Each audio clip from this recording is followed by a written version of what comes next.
All right. Let's get into it. I don't know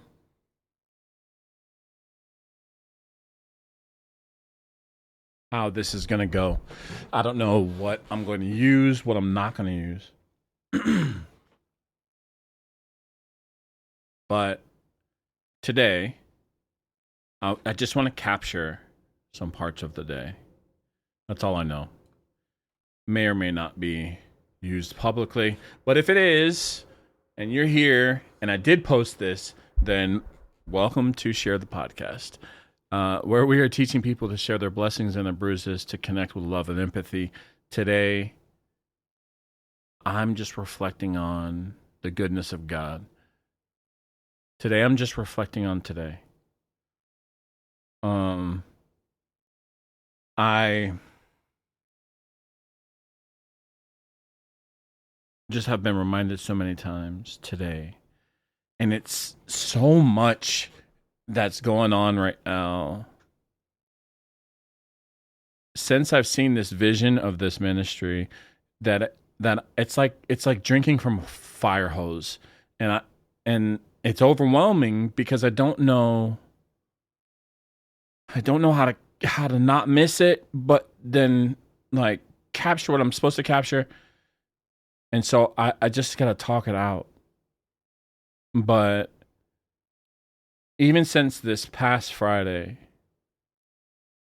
when I had just an incredible and encouraging interaction with strangers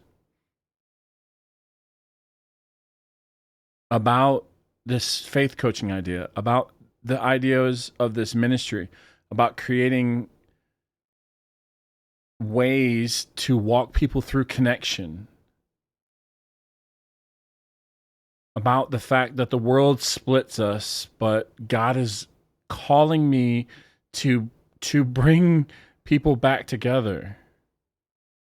And that seems so impossible. It can only be God. And it seems so scary and so big that it can only be God. So then that absolutely increases my faith. And it is also absolutely terrifying. And yet I'm so absolutely sure that this is what I'm supposed to do. That I've never felt so sure of anything before in my life. Because I've always known that it was going to be this culmination of everything that I've ever gone through was going to start the thing that I would ultimately do to the end of my life. This is that thing. This is the calling that's been on my life since before I understood it.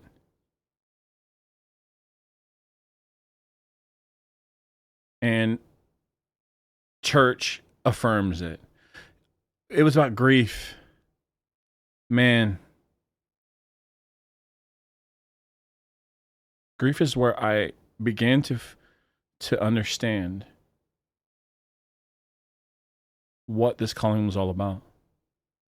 And and where I understood and concepted therapy, because it's in conversation about grief that I understood how important it is for us to walk with each other through it, and how confusing it is for us to walk through life with each other, and how hard it is, but how important it is, and how it's so clearly God's plan for us to not be alone. And it wasn't just my grief. It was, and when I say my grief has been, I no longer exist the same way that I did before this season of Valley. And I didn't know what I was praying for when years ago I said, God, Less of me, more of you. And when I said that, he heard me. And there's so much less of that person that made that prayer than there even is today. And there's so much more of him. So much more, I can't escape it. I can't go to the store without it. I can't not hear him. I sit down and finish dinner, and God sends me people to pray for.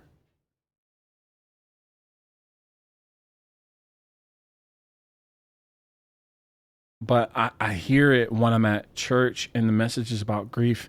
And one of the most important relationships of my entire life has been walking through grief with my best friend, one of my best friends, Diana. And what God has done in that space has been nothing short of holy, nothing short of transformational. Because it's become so clear that this vision to share was not just about sharing blessings and bruises to connect with love and empathy, which is the mission. It's not just about that. It's the why behind the mission that I feel like God's delivered in the last few weeks. It's the ability, it's the necessity for us to, through sharing, connect. And then when we connect, what happens in connection is isolation vanishes. So we share to connect, isolation is destroyed. And then because isolation in and of itself is destroyed, we have an opportunity then to embrace community. And that beautiful formula, share to connect, to destroy isolation, to embrace community, is what I'm now able to develop as a, how do we do that? What do we do? To encourage sharing, to encourage the connection, to destroy the isolation, and to embrace community. What are the things, tangible things that we can do with and for each other to walk with each other well on the other 6 days? And it's this vision of this other 6 days. It's that the church has got the church. Like the church has got Sunday. And the church is involved a lot of other days, but like it's the other 6 days where it's not so pretty. It's not scripted. It's not a start and an end time. It's not the people that you see in that space. While all those things are beautiful, it's the other 6 days that I feel called into specifically with this ministry. And today, I go into prayer at church again.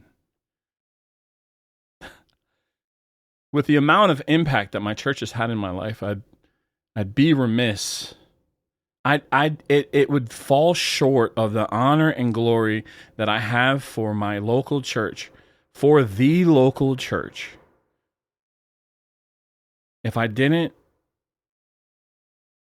rave about the opportunities to encounter the glory of God that I have personally had, I have personally benefited from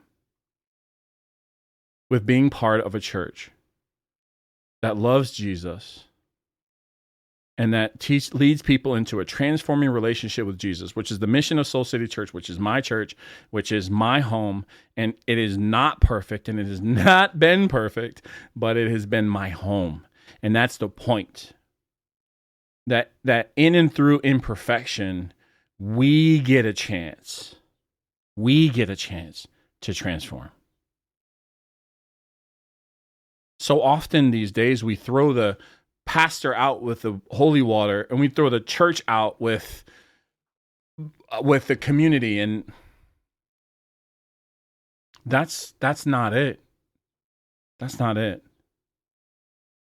If there's a problem, if there's an issue, if there's a problem, if there's something that you see wrong with your local church, then you have been allowed to see it so that you can actually step into it.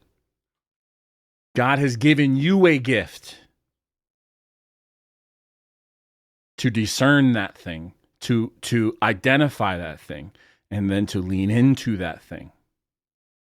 That's what's wrong with our society today. One of the many things, but this is the thing that is the problem with a lot of our own personal faith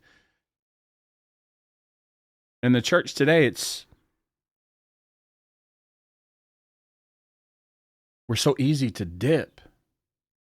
We're so easy to be like, oh, that pastor said the thing I don't understand or the thing that I disagree with, and without grace. And I'm not even going to get into all this, but this is not where God has called me. God has called me to a place in my life that if there's something that I see that is wrong with his house, or that is missing from his house, or that might not be either, but I am supposed to contribute to his house, to his children, then it is my responsibility. And it is my faith that can lead transformation too. And it is my participation that can contribute to the goodness of God on this earth, in and through my local church. The local church is made up of us. It's made up of us. Not the programming, not the fog, not the lights, not us. It is made up of us. Those things are in agreement and in relationship to us. We are the church.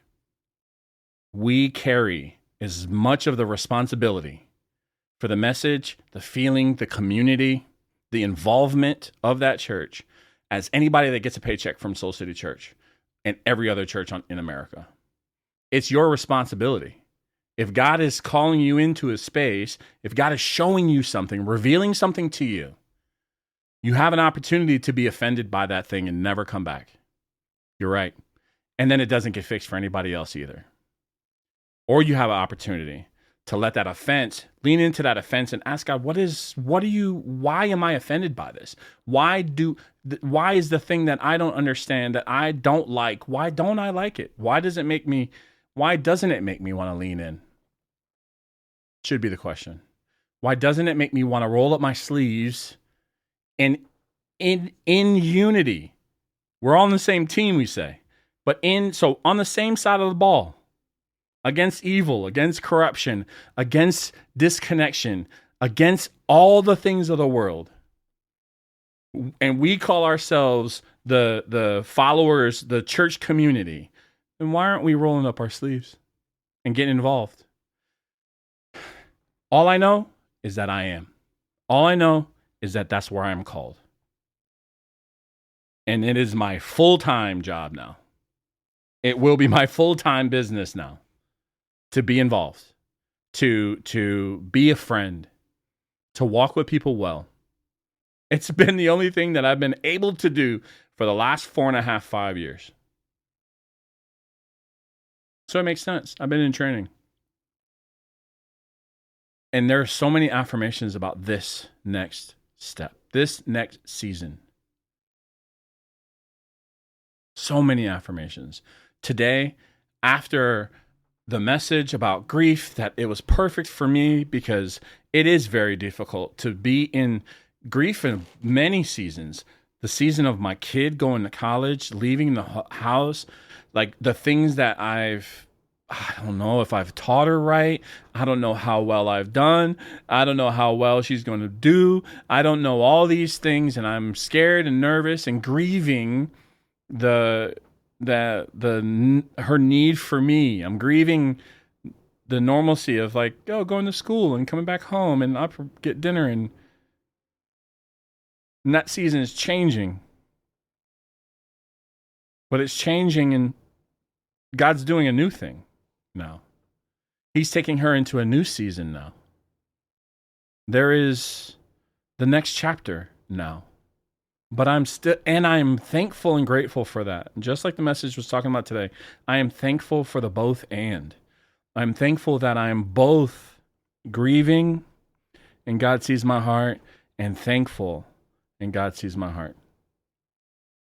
Grieving for what's lost, whether it be the youngness and dependency of my kid on me and the feeling of need in her life, or the Joel that was before this season. But as I have walked through the grief of these things, I've begun to appreciate the newness of what he's doing next, and what he's doing now, and where he's going to take her next, and where he's going to take her now, and where he's going to take me next, and where he's going to take me now. And I'm so excited for those things. So while I still grieve, whether it could even be the fact that I am not as healthy as I once was, and strong and lean and all these things, but then I am also, and God, I know that you're in all those things, and I know that you're not done with those things, and I know that I'm in transition of those things, and I know I'm in process for so many things, and I know that you will deliver me. And I know that you will walk with me, and you are already ahead of me in the next thing. You are in front of her in the next thing. I have done nothing but trust you with her for my entire life. And I have done nothing but trust you with me for my entire life. And so while we grieve, we can also hold gratitude of the upcoming season. And that's what the message was for today.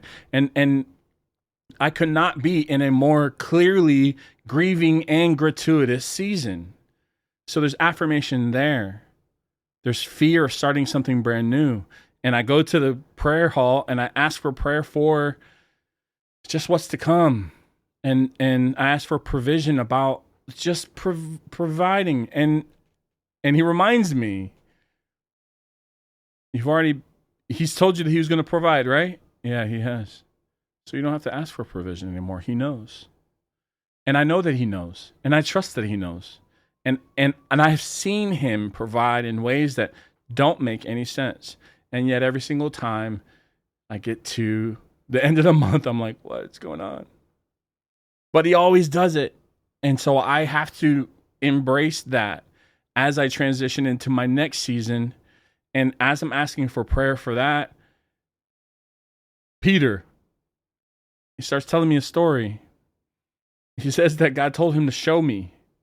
And while I'm sitting there, he's telling me a story about how he needed this very specific thing, and how God told him that he was answering the prayers that he hadn't even prayed yet. And how he felt compelled to share this with me in this moment, that he was asking for something. He had not even had a chance to ask for it because it was something small, trivial, small to him. And small to him, but God would use it to be important. He needed a very specific type of screw. And I wrote it down because I figured I was going to write about it. I did not know I was going to talk about it first. And as I'm recording this, I pick up my phone to open up my notes, and there's a text message from Peter Gale showing me something. So what is it? Which is the person that I'm talking about in this moment. He shows me the resolution to the story that I'm about to tell you. And so back to the prayer hall, and we're sitting there talking and praying, and Peter is like, God said to me yesterday that I've answered the prayers that you haven't even thought to pray yet. And that was already so profound to me. That was always so encouraging to me, that God's answering the prayers that I have that I haven't even thought to pray yet. And it's so important for this scary, crazy, overwhelming, feels like I'm drinking from a fire hose moment. And I'm listening to him say that, already blown away by that. And he says, God's plan is not to harm you. And I don't know if whoever's listening to this, because I'm probably going to just release it. I don't even know what's going on right now. But I, just the other day, Friday, just picked up my phone and recorded the first thing that came out of my mouth. And I had felt like I heard God say, I have plans to prosper you and not to harm you. And I don't know what it was about the not to harm you part, because it's felt in such a season of pain, it's felt so harmful. It's felt so harmful. And Friday, that was so important for me to hear, because Wednesday, Thursday of last week, I was in so much pain that I barely was able to get out of bed, and it felt so harmful. It felt so harmful to my spirit. It felt so harmful to my like the perpetual state of growth that I feel gets thwarted by pain.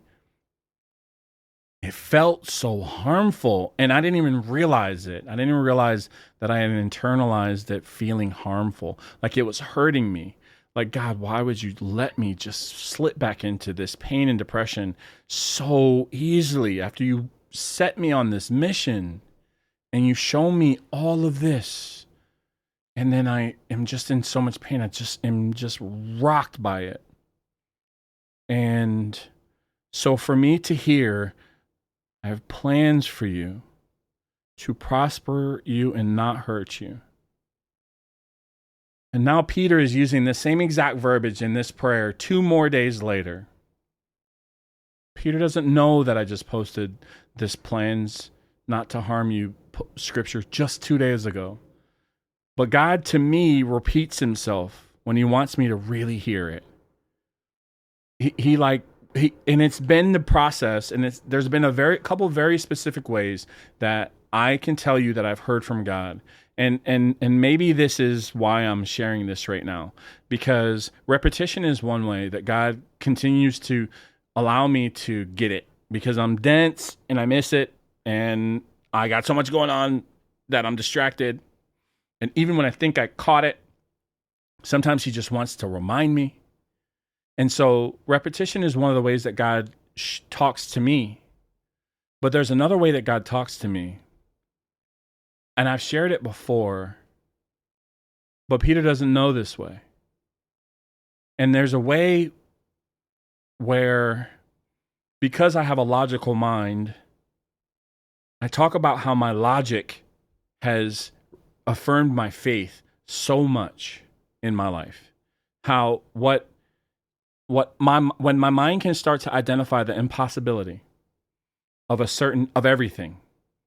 And it lets me know that there's nothing that is random.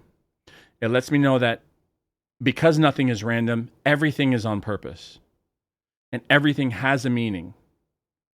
And so I had just finished experiencing exactly this and reflecting on exactly that.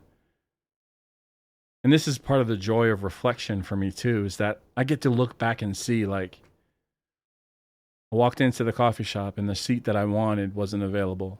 And neither were the next 20 that I would have taken, that I wanted more. The only seat that I didn't want was the wicker chair that I sat at, because it was the only one available.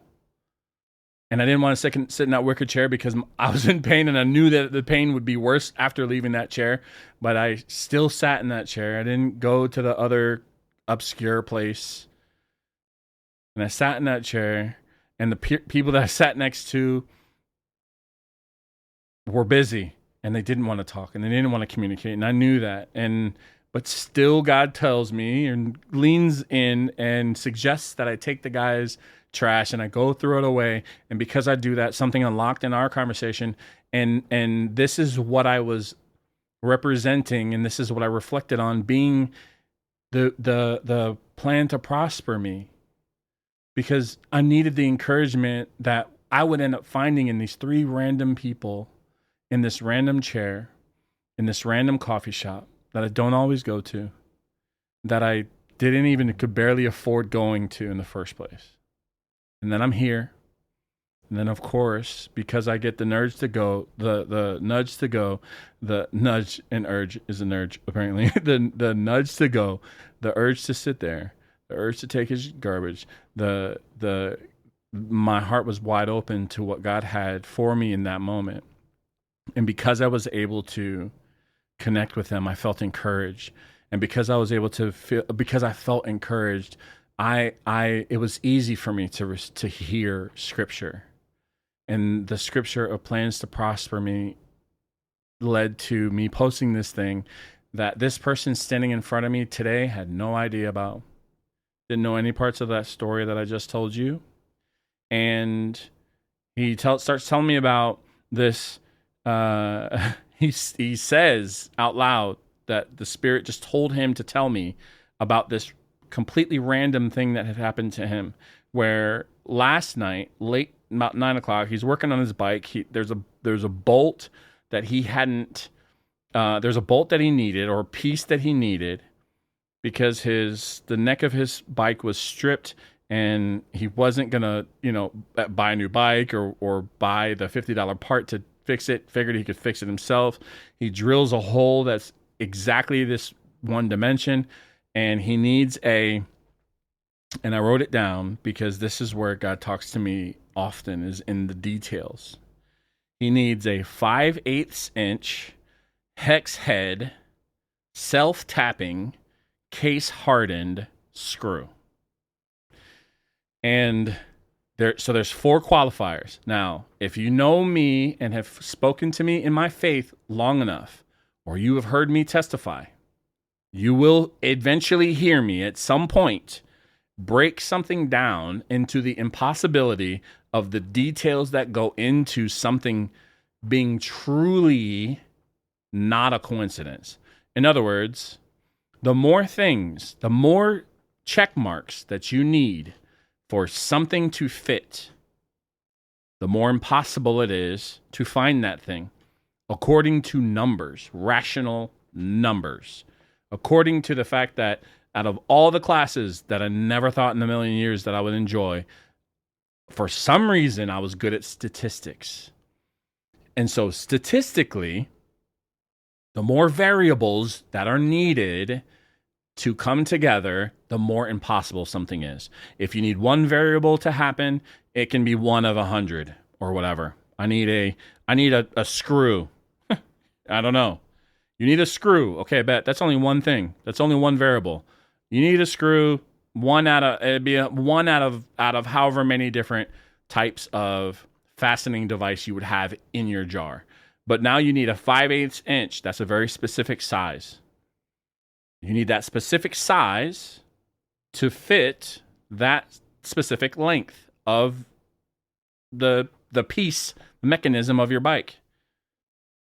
You need a hex head, and he explained to me that the hex head, like a five-sided head of a screw, he needed that because he didn't want to strip it with a Phillips head. Anyways, more details that don't matter, but he needed a 5/8 inch hex head, self-tapping. Don't even really know what the heck that is, to be honest with you. Case hardened. Again, not 1,000% sure what that is, but I was sure that it was important for the details to align for this story to make sense.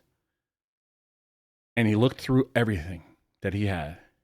Thousands of screws and nuts and bolts and whatever it is.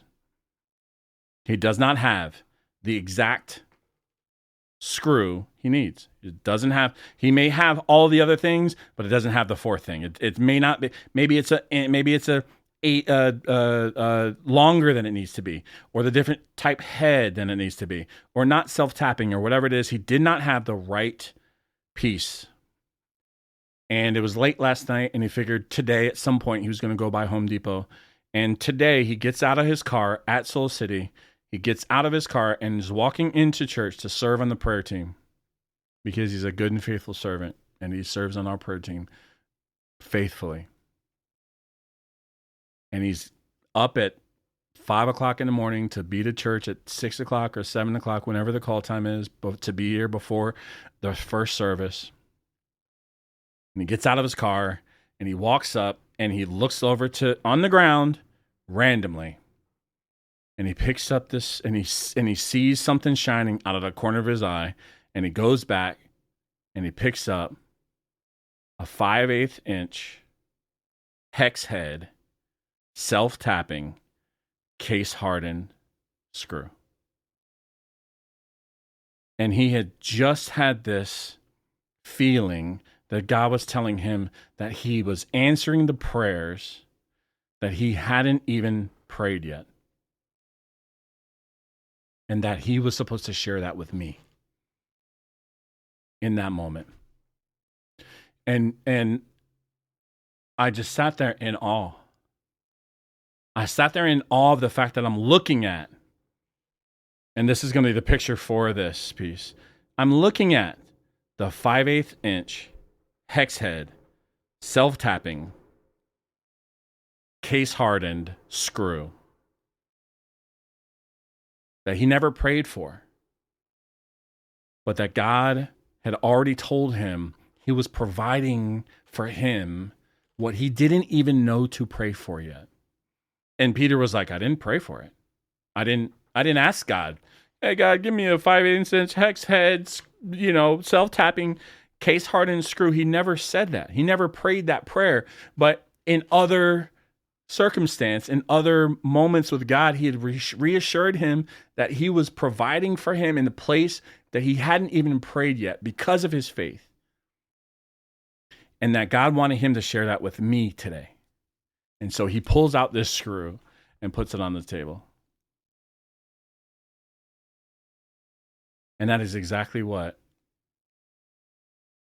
I need. That's exactly what God knows I needed. I needed that. Whether he realized it or not, it was what God realized that I needed it. And think about just the impossibility of that entire situation, but then the impossibility that I went to the prayer hall because I had decided, not that I decided not to, but when I walked up originally, the line was so long. I was just like, you know what? That's not, I can't stand for that much longer right now. So I'm going to go sit in the volunteer lounge, and I never go sit in the volunteer lounge. And while I'm sitting in the volunteer lounge, I run into 2 or 3 people, one of them that I still don't know what God had, but I know that I need to pray for that person. It didn't come up in conversation, but I'm praying for that person because of what I felt in that room. And then moments later, someone else walks in, and then I get an opportunity to encourage that person and pray for that person's ministry and pray for them as they are taking their next walk in faith and their next steps into ministry. And so at that moment, I feel finally that I'm able to leave the volunteer lounge. And I stand up and I'm like, oh, okay, well, I guess that's why you had me here, to pray for him. And so now I walk out, and I guess I had been in a volunteer lounge for so long that everyone has gone almost from church, everyone, except one person in the prayer hall now. Not just one person, not just like was everybody in that wrap around the hall line gone, but everybody was done. And Peter was literally at the last 30 seconds of prayer for his last person of the entire day. And then I walk in and I'm like, hey, buddy, I need prayer for this thing that God's calling me into. And I need provision for it. And I'm nervous about it. And I don't know how it's going to work, but I trust God so much with it because it's so impossible that it can only be him. The amount of things that have to happen in order for me to even be here is impossible. And so I bring in this impossibility to have prayer, and I'm answered with an impossibility.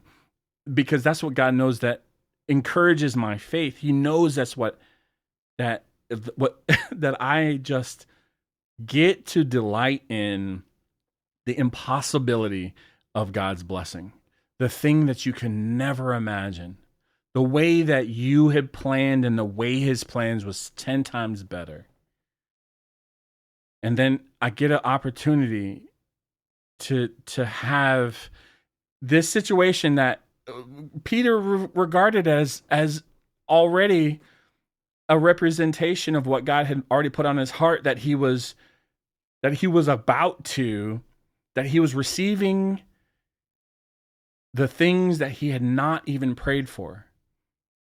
But then for the moment to transpire and him to share that with me, out of all the things that he's prayed for, and out of all the things that we talked about, that he shares that with me. And that's just the way I'm wired, to see the impossible. And if you've listened to this for long enough, you know that I give so much glory to God for the impossibility. And I'm so thankful for that, because that means it's not of my doing. It's not me trying to Joel it. And I prayed for it to be less Joeling it. And now it's God willing it. And so I'm standing here and I get a chance to just be in awe of the story of this 5/8 inch hex nut self-tapping case hardened screw. And while I'm telling you this story, it's 5 hours later. Exactly 5.5 hours later. And while I'm telling you this story, he sends me the picture of the bike. Of the bike with the 5/8 hex head, self-tapping, case hardened screw in it. I didn't need proof that it fit or that it was exactly the thing that he needed and God was providing without prayer. But even the odds of him showing me that, sending me that picture right now, is impossible. And only God is responsible for the impossible. Only God can do the impossible. Do you understand? He's doing something impossible in the world today. And we get an opportunity to lean in with that impossibility and partner with him as he does impossible things. It is an impossible thing to wrap your head around, bringing the world together. And that's the impossible thing that God has tasked this ministry with. It is an impossible thing to convince people that sharing their blessings and their bruises, their ups and their downs, their good and their bad with each other actually allows them to connect with each other the way that God has intended for them to connect with each other, with empathy and love. It's an impossible thing. It's an impossible thing to wrap your head around. In the world today, the way the world sits today, the way the world teaches us, and the way it's so countercultural. To come together is so countercultural now. To do small group together and be together is so countercultural now. Because the world has taught us through the FOMO of social media and the disconnection that the pandemic forged. Disconnection and isolation was forged in this pandemic that taught us that we could stay at home and not interact and not be together and not lean in and not check in on each other and still kind of survive. But gosh, the joy and the peace has been stolen in so many ways in this latest season of life. This latest season of living in the world, living in the United States, has stolen the peace that God wants to provide us as our prosperity.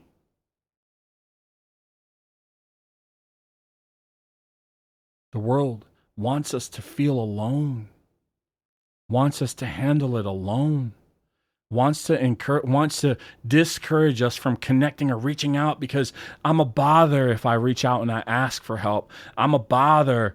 That person has so much going on. That person is going through so much, so I don't want to reach out. I don't want to bother that person. I'm a bother because I'm suffering. God, heal our land, God, the way only you can, Lord. Let us be children that want to walk with each other, and even if we are suffering, God, give us the courage, give us the boldness to reach out, to connect. God, put it on our hearts to reach out to more people. And if someone crosses your mind, if someone crosses our mind, God, give us the boldness to reach out and say, hey, I'm praying for you. I don't know if you're going through anything. I don't need to know anything. I'm just telling you that I miss you and I love you and I'm thinking about you. And I trust, God, that you will lead us to the people that need to know that, to be seen more now than ever. I know, God, that you're going to use this ministry for your glory and for your good and for your children. I thank you for the ways that you have let me suffer.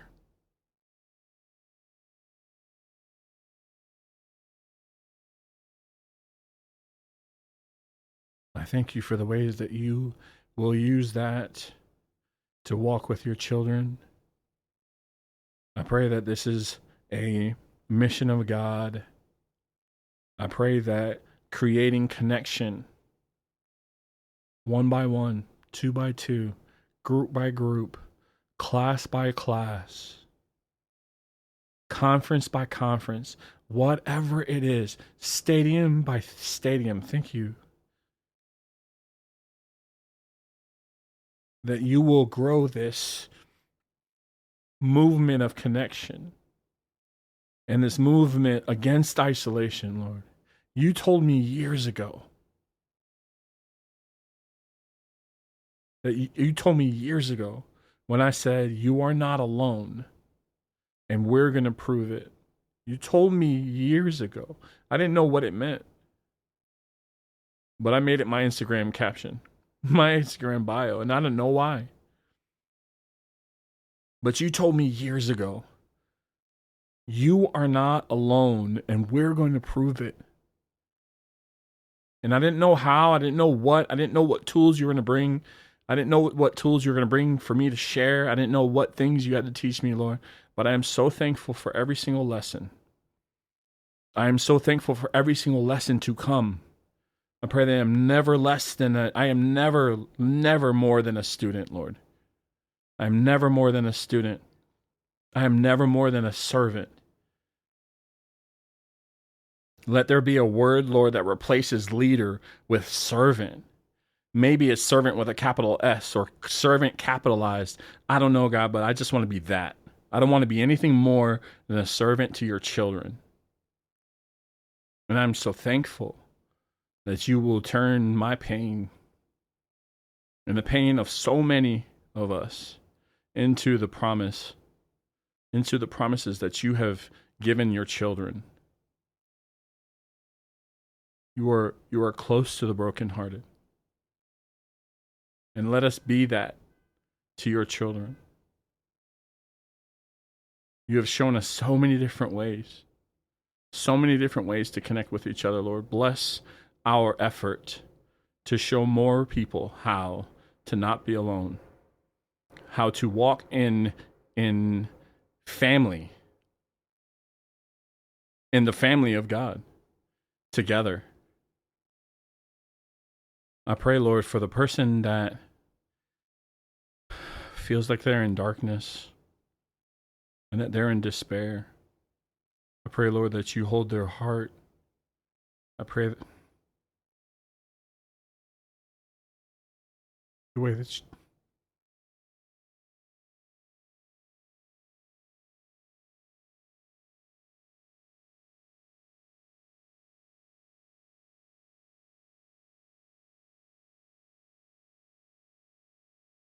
the way that you have held me.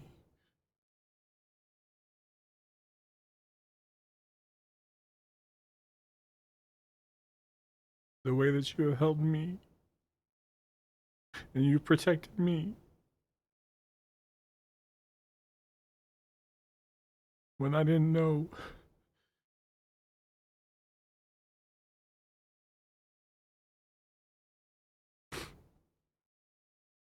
When I didn't know if I was going to make it out. You were so close to me. And I just want that for everybody who needs you that way. Use me however you want to use me to walk with your kids. Please. That's all I want to do. Continue to use me, God. Continue to walk with me and encourage me and provide for me so that I can keep doing this for your kids. That's all I want to do. Because without you, I couldn't have done it. I couldn't have done it.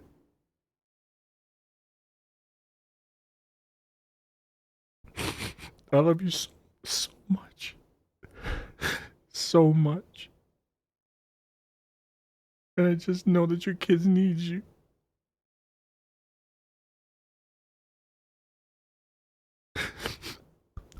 Order my steps. I trust you. We trust you. Do what only you can do. I trust you. And thank you. Thank you for using me. In Jesus' name, amen.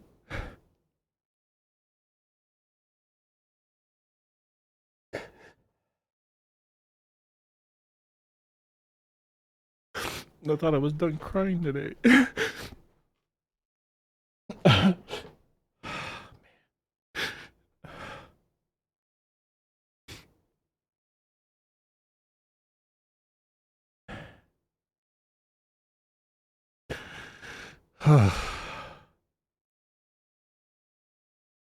Thank you for listening. If you're still here, just keep praying for us. Because I started recording this because I just don't wanna miss it. And it's like drinking from a fire hose right now. And there's so much that I know God's doing and so much that he's going to do that I just don't want to miss it. And I felt like I also have to document it to whatever extent that I can. Because the story is impossible. And that means it's from God. I got to figure out how to get this transcribed so I can deliver a written version of this, but thank you for listening. I'm sorry it wasn't super organized at first and I didn't have this cute intro and probably don't even have music. But I'm going to get all that. We're going to figure all that out. I just wanted to capture it. And I'm so thankful that I did. I'm so thankful. I'm so glad. Because these are the way these days are going, and this is the 10th time I've cried in the last 5 days for the same powerful feeling, the same like move of God moment. And I am going to need to listen to this as I get bogged down with the details, as I move through the development of this business and figuring out how to structure everything from the nonprofit or not, which I feel like God's pulling me in a direction to not do a nonprofit too, which is also very weird. And I am just trying to trust everything that I'm hearing, and I'm just praying that he echoes it and prays that he illustrates it. But the affirmation is beyond a shadow of a doubt. And the work that he has allowed me to do and the work that the work that he's taking me through. It's the first time in my life that I feel so qualified, and I have felt so undeserving in so many parts of my life, and I've felt so inadequate to do so many things. But so it's a miracle in and of itself that I actually feel qualified to share and coach people through their faith, because all it really means is that I get to make more disciples. And that's all it's about. That's all it really is. And I get to make more faith coaches, aka disciples. And I get to walk with more people, aka the way that we're supposed to anyway. So it all makes so much sense that it's just uncanny how powerful it feels. And it's uncanny how qualified I feel that God has made me. And even in the valley, my faith grew. And I cannot tell you how much of a miracle that is in and of itself. And I have a piece out there somewhere in this space, in this Substack somewhere, and I think multiple of them, that I cannot wait to go back and pull out, because I said, when God delivers me from this suffering, it's going to be the biggest I told you so moment, because he will, and it'll be for his glory. And listen, we're on our way there. We're closer to being there than we've ever been, than we definitely were in that deep valley. At least now we can kind of see, we can see the sun on the other side of the hill. And we can start to plan for things in the future, which I had not done for years. I had not thought about the future for years, which is so sad. I had not thought about what it looked like more than the end of the week, I don't think. So I feel very blessed to be in this position, and I feel like a very holy, I told you God was going to do what God was going to do moment is on the way. So continue to pray for me to figure out everything from bills to health. My knee still is very painful, and I may need one more surgery, and I don't know. And I don't know. God, I could get up out of this chair right now and I'd be completely pain free, and I'd be like, okay, never mind. We don't have to pray about the knee situation anymore. But right now, it's talking to me, and it's still crazy. But I know that God's going to deliver me completely and fully from pain and from this valley entirely. So just keep praying for that. There's a lot of things I got to figure out. There's a lot of things I got to start thinking about, as far as, even starting to